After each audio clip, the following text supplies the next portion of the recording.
Hello, my friends. Welcome to the Pastor's Chat. I think my mic is on. Yes. I'm happy to be here with you today. It's Tuesday, and we are into the second week, the first full week of Lent in 2021, and it's snowing again. Just a little bit, but it just is what we deal with, right? It's wintertime. So I'm Pastor Lou, and pastor here at the High Mountain Presbyterian Church. Our physical location is in Franklin Lakes, New Jersey. Our virtual location sends us far and wide. We have people like you, some of you, joining us from a variety of places, and the technology allows for that. It's pretty amazing. So welcome. This is my temporary office set up here within reach of the camera for YouTube, so that I can conduct what is a kind of contrived pastor's chat. It's really just the pastor chatting with himself. But some of the topics appear to land beyond the sphere just of my own life and to be resonating out there into your lives. And that's the whole idea of a pastor to begin with. Is that while we are all individuals and unique in so many ways, a pastor rides the train of humanist. I am a human, you're a human, and then we ride on the rails that connect us. And so as I work to be honest about my human experience, my joys, my griefs, my sorrows, and share them, because you're not here to initiate, that they will find connection to where you are. So I ask, how are you? How are you doing? And it's a good pause for me, because it sends me out, into the bigger thoughts beyond myself, to really think about you and to wonder, how are you doing? And then, as we proceed,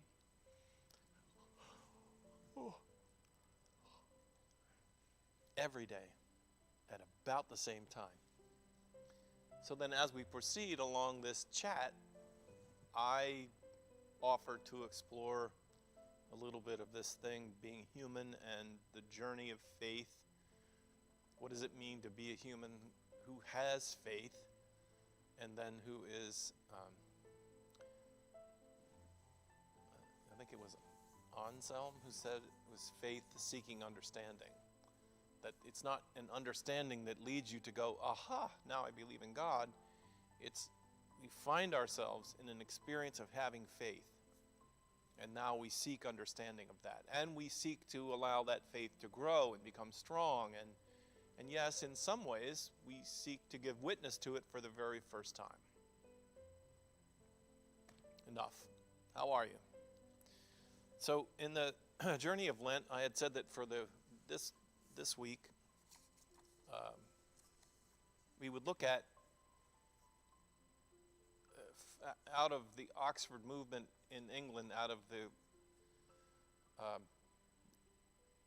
there were meetings that took place in England that gave rise, out of the Methodist Church, they gave rise to a method of spiritual recovery, of sobriety. And so I decided that we would use, and I would share with you, the 12 steps of AA, Alcoholics Anonymous. They are mirrored in many different kinds of sobriety movements, serenity and sobriety being a kind of way of describing that wholeness of life, the fullness of life, with you being fully conscious and fully capable of experiencing life on life's terms. It's true for sex addicts. It's true for Al-Anon, which the 12 steps for Al-Anon are to remove you from being overly dependent or continually dependent on someone else's need of you. It doesn't quite sound like the same thing, but it is. So Al-Anon and Al-Ateen are for people who love an alcoholic or love someone who is out of control. And they're out of control when they're out of control. It's all down to control. Anyway, I thought it might be good as a guide. One guide that we might think about is in the season of Lent to look at the core of these 12 steps and then to review them and think about them as steps in our Lenten journey. Now, one listener who follows also a person in the Roman Catholic tradition sent me a link. Evidently, great minds think alike, because this particular pastor is doing the same thing as a Lenten devotion, following the steps, the 12 steps, but then translating them into a more general application for just the spiritual journey. Just what's required of us to live a life of faith and to walk every day in the knowledge of faith, what's required. So, yesterday, I read all 12 steps. Today, I think we had talked about number one and a little bit more focus, in that we admitted we were powerless over alcohol, but you can put anything in there that you want to, that our lives had become unmanageable. Now, the pastor who I read how they're doing it said that the change in language here is we admitted we were powerless over alcohol, but the beginning of the journey of faith is recognizing when you come to the end of your own resources. When you come to the end, when you recognize that you are not all sufficient and all capable, and that you come into that area of life which is bigger than most of us ever want to admit, you come into the area of life that you cannot control, but that you need to be controlled. You cannot control it. And so the first step in the 12-step group was to say, I'm powerless. And so the priest in the other devotional said, you cry out for help, and you mean it. God, help me. I need help in this. I cannot do this on my own. And so it's not just recognizing, okay, I have a problem, but it's the second step of it, which is there is an issue in my life, there's a problem in my life, and I have tried. I've come to the place of realizing I need help.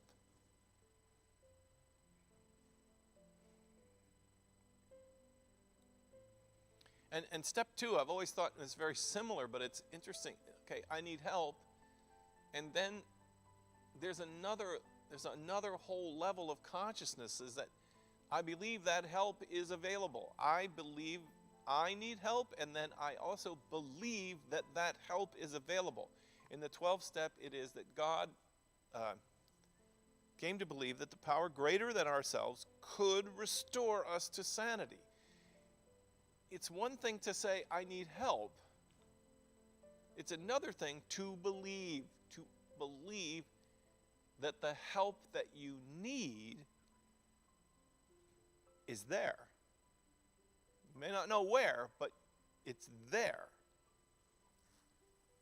And then the third step, of course, which is so similar to the whole, beginning part. There's several conversations that Jesus has with people, and he says to them, take up and walk and follow me. So this thing of following Jesus, when do you begin to follow Jesus? What is that something that just happens? You all of a sudden wake up one day and you find yourself following Jesus? Well, in some ways, there is an element of the way the Christian life is lived in our world, because there's this overwhelming assumption that you're Christian, especially if you grew up in a Christian home and you remember you were baptized, all those things were done for you. Then the next stage is at what point does it become your journey? It's supposed to be at confirmation, that when you're confirmed, you say, yeah, this is something that now is true for my life, and I want it to be true for my life, and I've made this decision. So in this thing of the journey of Lent, I'm simply trying to say, Lent can be a time where you say, look, I've been swimming in Christian swimming pools all my life. I've been sitting in church.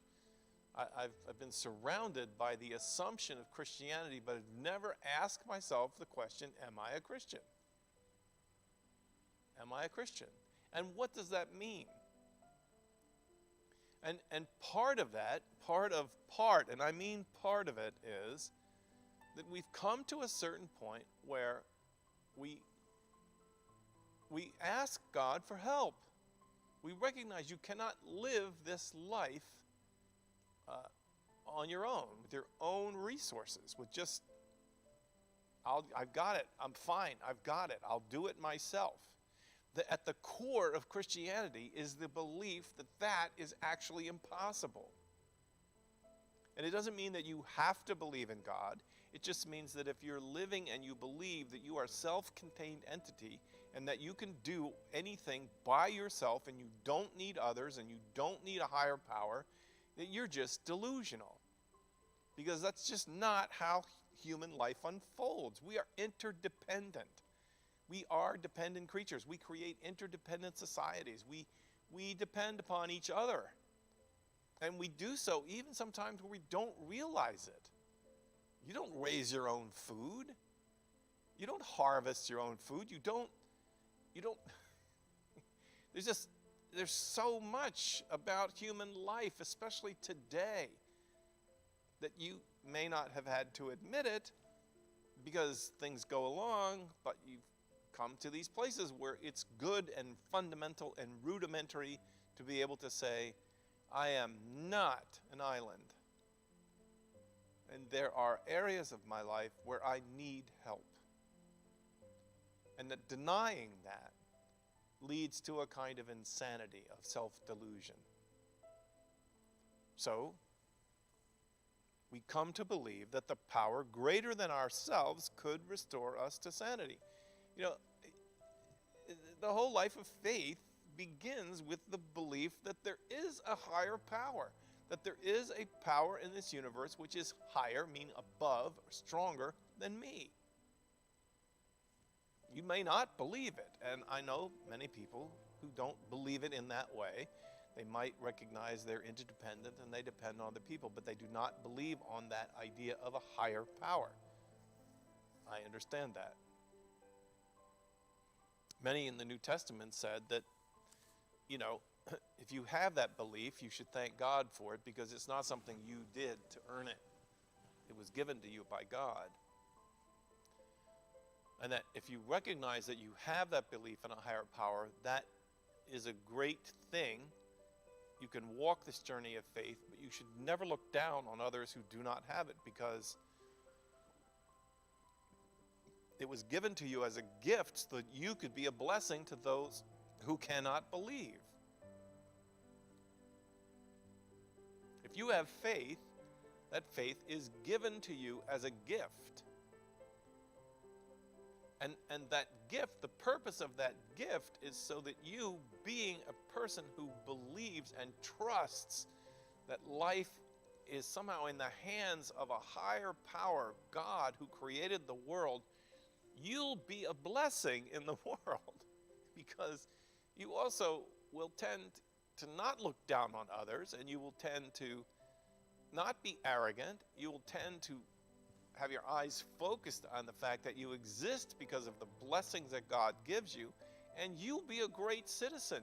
You'll be a great person to know, especially among people who don't believe in God. You'll be great.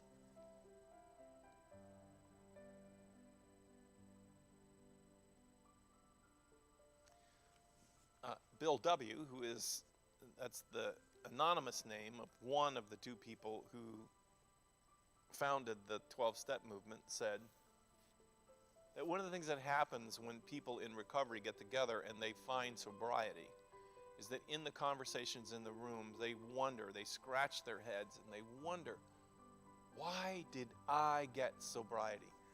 Why did it work for me? Why am I sober and sane and alive today? And they go to funerals of people who die in drunk driving crashes, or people whose liver gives out, and people who do not find sobriety. I had one young friend, I think she had been in five extended rehab centers. And each time she went in, she swore this was it. She was going to find sobriety and serenity. 5 times in residential centers. Some of them were for a month. She died. She died at a very young age. I think she was 25 when she died. Why do some people get it and some don't? And Bill W. said the same thing that the Apostle Paul said about faith. You cannot account for why you have faith and another person doesn't. You cannot account for why you got sober and why another person goes back to the drink. You cannot account for it in terms of anything that you can say, well, look at me. Because just like the spiritual gift of faith itself, the Apostle Paul says, faith is a gift that God gives you, so that no one can boast, the Apostle Paul adds. So that no one can say, look at me, I'm a believer, I believe in God, and aren't I smarter than, or aren't I better than? No. Faith is a gift. And so why is it important to emphasize that? Recovery is a gift. It's a gift given to some. And therefore, people who find sobriety do not look down upon or push out those who are still drinking. Isn't that a great idea? Isn't that a great idea? Wouldn't it be great if believers in God, people who believe in God, got up every day and said, thank you, God, for just giving me faith.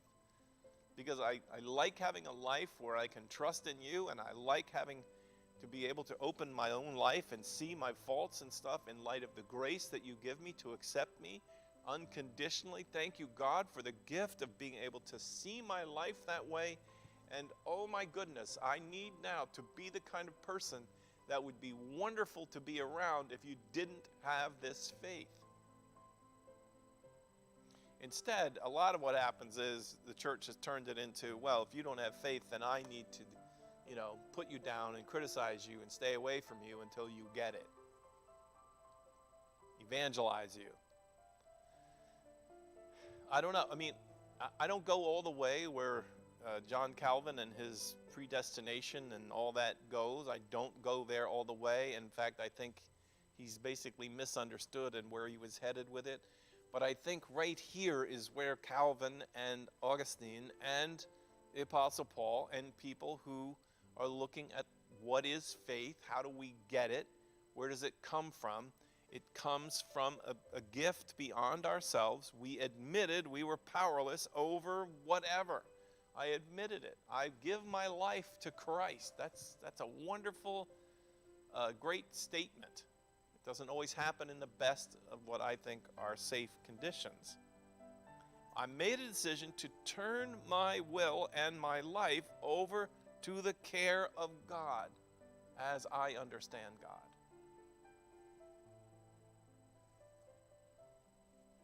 So it's steps 1, 2, and 3. It's something for you to think about. It's something for you to think about. Where are you in that process? Have there been times in your life where you have said, usually it's a crisis, right? I got to turn my life over to God. I can't control any of this. Or maybe it's a personal feeling thing, or maybe whatever. Have you been there? Are you there today? Are you at that place again where you're trying to put your life back into God's hands? Because that's the season of Lent. is to lean into that faith that God gives you. Or to admit, I don't have that faith. I don't have it. I cannot find it in me. I understand that. So on this journey, it's also, by the way, appropriate to ask God for faith. It's very appropriate to pray, Lord, give me the faith so that I may trust in you. All right, well, that's a lot for today. I started a little bit late, but kept you even longer. I hope you enjoy our little journey through the rudimentary, superficial levels of 12-step recovery and thinking about the steps in the journey of Lent. God bless you, my friends. May God deepen your sense of faith and deepen your sense of your companionship with God, God with you and you with God, and us together on this journey of faith in this sometimes confusing and crazy life. God bless you, my friends. See you tomorrow.